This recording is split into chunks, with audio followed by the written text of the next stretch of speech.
আল্লাহ পাক মহান রব্বুল আলামিন কুরআনুল কারীমের মধ্যে ইরশাদ করেন ইন্নাল্লাহা ওয়া মালাইকাতাহু ইউসাল্লুনা আলান নবী। কুরআনুল কারীমে অসংখ্য আমলের কথা আছে।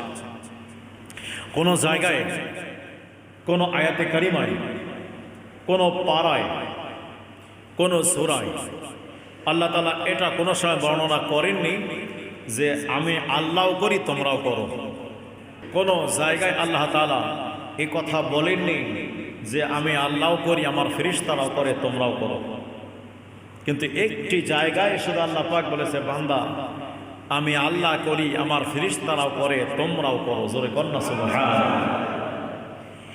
এইরকম হুকুম, এইরকম নিয়ম কানুন তখন জারি করা হয় যখন কোনো বাদশাহ অনেক গুরুত্বপূর্ণ বিষয়, অনেক গুরুত্বপূর্ণ সাবজেক্ট যখন জাতির সামনে তুলে ধরে, প্রজাদের সামনে তুলে ধরে, হয়তো তখন বলে আমি নিজে করি, আমার মন্ত্রী পরিষদ করে এবং প্রজারা তোমরাও করো। তাহলে বুঝতে হবে অন্যান্য আইনের মতো, অন্যান্য নিয়মের মতো, অন্যান্য হুকুমের মতো এই হুকুমটা না, এটা একেবারেই ভিন্ন এবং স্পেশাল। ঠিক কিনা বলেন? ভিন্ন, একেবারে স্পেশাল। মুফতি আরকান নাইমি রাহমাতুল্লাহি আলাইহি তিনি বলেন, এই আয়াতটা তাফসীরের মধ্যে আসছে, অনেক চমৎকার তাফসীর করেছেন তিনি। উনি এমন একজন মুফাসসির, উনি যখন কোরআনের তাফসীর করেছে মনে হয় যেন বিশ্ববিখ্যাত তাফসীরকারক। যখন কোনো হাদিসের কোনো ব্যাখ্যা লিখেছেন তখন দেখা যায় যে আসলে বিশ্ববিখ্যাত মুহাদ্দিস। যখন কোনো আপনার মাসলা মাসাইলের দিক থেকে লিখেছেন তো দেখা যায় বিশ্ববিখ্যাত মুফতি। যখন আপনার ইশকের দিক থেকে দেখা যায় তো বিখ্যাত তিনি একজন আশিক রাসূল। জোরে কন্যা সুবহানাল্লাহ। হাকিমুল উম্মাত মুফতি আরকান নাইমি রাহমাতুল্লাহি আলাইহি তিনি আয়াতের ব্যাখ্যার মধ্যে লিখেছেন যে আসলেই একজন ফকির যখনই কোনো বাদশার দরবারে বা কোনো ধনত্ববান ব্যক্তির কাছে যায়, যে কিছু চায়, চাওয়ার আগে অনেক কিছু দোয়া দেয়। আল্লাহ এই বাদশার হায়াতে বরকত দাও, বাদশার ছেলে মেয়েকে মানুষের মতো মানুষ বানাও, বাদশাহ ধন সম্পদে বরকত দান করো, বাদশার সুস্বাস্থ্য কামনা করে সর্বদিক থেকে দোয়া করার পরে তারপর বাদশার কাছে কিছু চায়, মেন উদ্দেশ্য বলে কিছু চাওয়া। আর ওই ফকিরও জানে যদি কিছু দোয়া করি বাদশার মনটা গলে যাবে। যদি বাদশার জন্য, বাদশার পরিবারের জন্য, বাদশার রাজ্যের জন্য দোয়া করি তো বাদশাহ খুশি হয়ে যাবে। মুফতি আরকান নাইমি রাহমাতুল্লাহ বলছেন যে আসলেই এটা এই জন্য করা হয় বাদশার মনটাকে নরম করার জন্য, যাতে যেন তার দরবার থেকে খালি হাতে ফেরত যেতে না হয়। রহমতের স্রষ্টা আমার আল্লাহ, আল্লাহর কাছে যখন কিছু চাবো তো ডাইরেক্ট চাওয়া যাবে না। আল্লাহ তো সন্তানও নেই, আল্লাহর তো পরিবার পরিজন নেই। আমার আল্লাহ বলে, বান্দারে আমার কাছে কিছু চাওয়ার আগে আমার একজন মাহবুব আছে, তোমরা তার উপরে দুরূদ শরীফ প্রয়োগ করো। আমার একজন মাহবুব আছে, তোমরা তার উপরে দুরূদ শরীফ প্রয়োগ করো। মুফতি আরকান নাইমি রাহমাতুল্লাহ বলছেন যে আমার আল্লাহ পাক খুশি হয় ব্যক্তির উপরে, যেই ব্যক্তি আমার নবীর উপরে দুরূদ শরীফ প্রয়োগ করে। তাই কোনো দোয়া, কোনো ইবাদত আগে এবং পরে, পূর্বে এবং পরে দুরূদ শরীফ থাকতে হবে। যদি দুরূদ থাকে তাহলে দোয়া যদি আপনার করানো হয়, কারণ দোয়া যদি রিটার্ন চলে আসে, দুরূদ কিন্তু রিটার্ন যায় না। একটা কথা মনে রাখবেন, দুরূদ কোনোদিন রিটার্ন যায় না। একবার দুরূদ শরীফ প্রয়োগ করবেন, আপনার নাম দরবারে রিসালাতের কাছে একবার উচ্চারিত হবে। জোরে কন্যা সুবহানাল্লাহ। ফেরেশতা মোতায়েন করা আছে, যখন কোনো ব্যক্তি দুরূদ শরীফ প্রয়োগ করবে আমার নবীর দরবারে, ওই ফেরেশতা দুরূদ শরীফটাকে নিয়ে যাবে। নিয়ে যাওয়ার পরে বলবে, ইয়া রাসূলুল্লাহ, ইয়া হাবিবাল্লাহ, ও মায়ের নবীজি,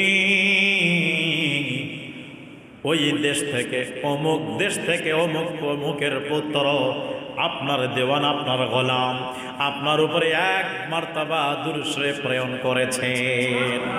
জিবরিল আমিন বলেন, ইয়া রাসূলুল্লাহ, নবী গো, ও নবীজি, যেই ব্যক্তি আপনার উপরে এক মার্তাবা দুরূদ শরীফ প্রেরণ করবে, আমি জিবরিল আমিন তার উপরে একবার রহমত নাজিল করব। যে ব্যক্তি আপনার উপরে 10 বার দুরূদ শরীফ প্রেরণ করবে, আমি জিবরিল আমিন 100 বার তার উপরে রহমত নাজিল করব। জোরে কোন সুবহানাল্লাহ। গভীর মনোযোগ ভাইরা আমার, দালাইলুল খায়রাতের মধ্যে আসছে, আমাদের মনে অনেক তামান্না রয়েছে, অনেক চাওয়া পাওয়া আছে। আমরা যখন আল্লাহর কাছে দোয়া করব, মনের চাহিদাকে আমরা তুলে ধরব, মনের চাহিদাকে আমার আল্লাহ পাকের কাছে উপস্থাপনা করব। দালাইলুল খায়রাত কিতাবের মধ্যে আসছে, যদি কোনো ব্যক্তি দুরূদ শরীফ অধিক হারে আমার নবীর কদমে পড়ে, ওই ব্যক্তিকে বাড়তি ভাবে মনের চাহিদাকে তুলিয়ে ধরার কোনো প্রয়োজন হবে না। আলা হযরত বলেন, যখন তোমরা মদিনায় যাও, মদিনায় গিয়ে তোমরা অধিক হারে দুরূদ শরীফের মধ্যে লিপ্ত হয়ে যাও। কেন কেন? আলা হযরত ওনার ইশকের জায়গা থেকে বলছে উনি, যে মদিনা শরীফে গিয়ে অনেকে বলে এটা দাও, ওটা দাও, ওটা দাও, অনেকে বলে ইয়া রাসূলুল্লাহ আমার এই সমস্যা, ওই সমস্যা। আরে দোয়া করার সময় তুমি অতিবাহিত করছো, আরে তোমার দিনের খবর আমার নবীর জানা আছে। জোরে বলনা সুবহানাল্লাহ।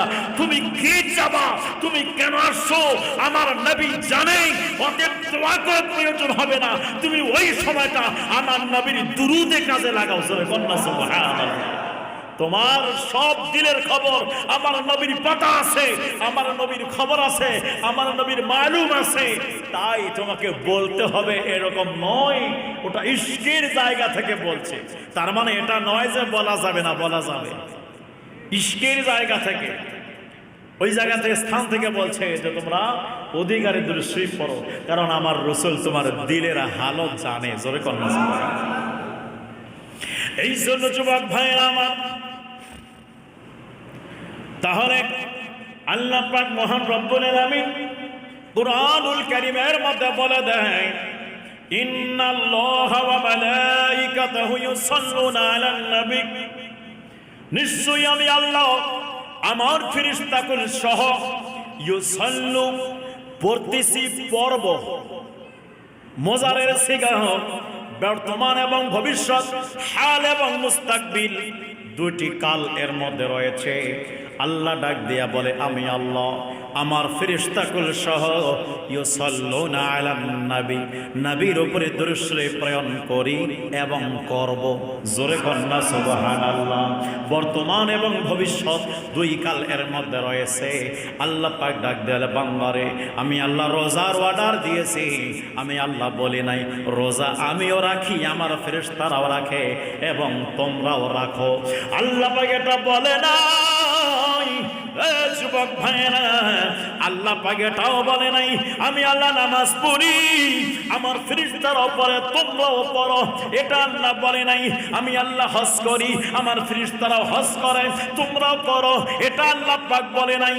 আমার আল্লাহ বলেন আমি আল্লাহ পাক যাকাত দেই, আমার ফেরেশতারাও দেয়, তোমরাও দাও। এটা আমার আল্লাহ পাক বলে নাই।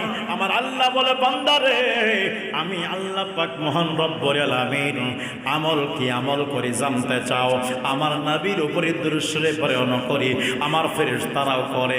ইয়া আইয়ুহাল্লাযীনা আমানু সাল্লু আলাইহি ওয়া সাল্লিমু তাসলিমা। জোরে বলে আল্লাহু আকবার। সাল্লু, তোমরা দুরূদ শরীফ প্রেরণ করো, আলাইহি ওয়া সাল্লিমু তাসলিমা। শুধু দুরূদ শরীফ প্রেরণ করবা, এখানে ক্ষান্ত নয়। আমার নবীর উপরে খুব আদব সহকারে, সম্মানের সাথে, তাজিমের সাথে সালাম পেশ করো, সালাম পেশ করো।